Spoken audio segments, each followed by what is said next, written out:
you know, pressure badde nyingi. So this birthday really comes in handy. We celebrate you Pallaso Mayanja.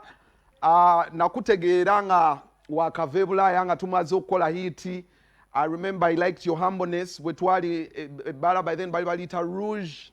Naline muvubuka wange bamuyita Junix. Naline Jerome. And you see, wali so on board until wetwayingira mu club wow. Babounce bagezaako tuteekaka, you know, embeera nga ate batumanyi tuli bannamawulire. And you stood and said, Gwe, do you know those boys? Do you know who they are? Do you know the giants they are? Let them through. Chokanga wakaja. And since then, you command so much respect from my side, Mulo. And yeah, we celebrate you. Birthday abadde yamaanyi nnyo era ne muganda comedian ayina obubaka bwe yamuwadde kyekiseera otandika okubaako a little bit Pallaso ani Apas yagamba abantu babi. Sometimes we don't come mu proud muko sibuli muntu nti mulungi, so try to tosembiza buli omu teka mwaka sengeja katwalaga anyway enteekateeka ya muganda ngono Pallaso bwe yabadde mu celebrating a birthday tukomewo.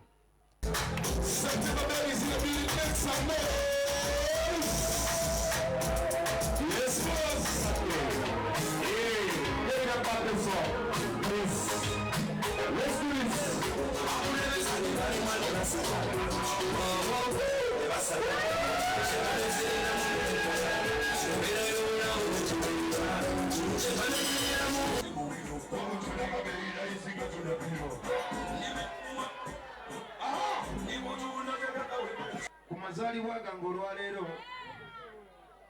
njagala okubagamba ekintu kimu. Nze ndi kyendi, nafuuka kyendi si lwakuba nti nange ekyo kye nali yagadde okubeera. Nali njagala mbeere mu ssawo nga taata wange bwe yali andowooleza. Naye yalowooza empiso nja bakuba ya kabina ne mmaliriza nga nkuba ya ku matu. Bannange, ku birthday yange eno nze sitera kujaguza birthday, nze nzipostinga nnyo ku Facebook. Ate lwaki sizitegeka bakyali bange aba team Pallaso. Nze abantu bangi essaawa eno banjagala. A lot of people love me because of who I became. I have been doubted by mediocres. I've been doubted by beginners. I've been doubted by people because they doubt themselves. But I am not here to remind you that. I am here to remind you that I have a team that has never doubted me. Nze Pallaso, muli mukulaba ku Pallaso mupya. I will only be humble and loyal to those that are humble and loyal to me. I've been a good man for so long and people want to take advantage of that. Some of them have started to be different to me.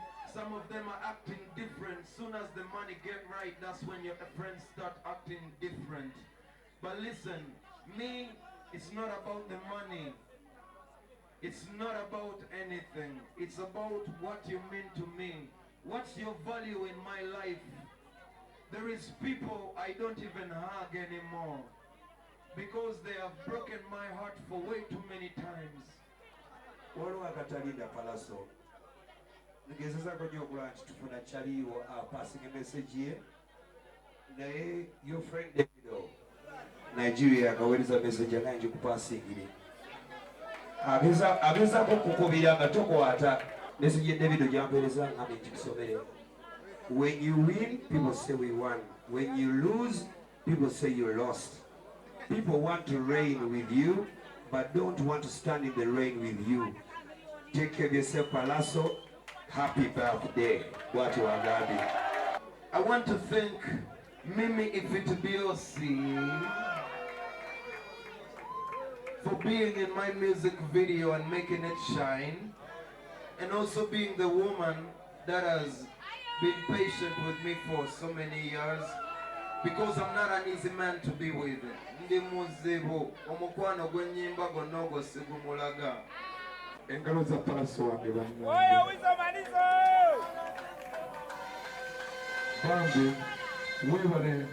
webale kubeera cute boy ne lwakuba mukyala waffe wali wano naye nandibyogedde nandi byogedde naye si bituufu bimbadde ngenda okwogera mbagala nnyo musule bulungi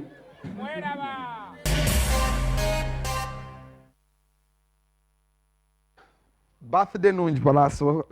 Yeah, birthday Pallaso shares the birthday ne muwala wa Lutaaya. Bamuyita Patra Lutaaya. Yeah, mpe ekifaananyi kya Patra. She's a daughter to Honorable Geoffrey Lutaaya ne Irene Namatovu. Wow, beauty at its best. Banange.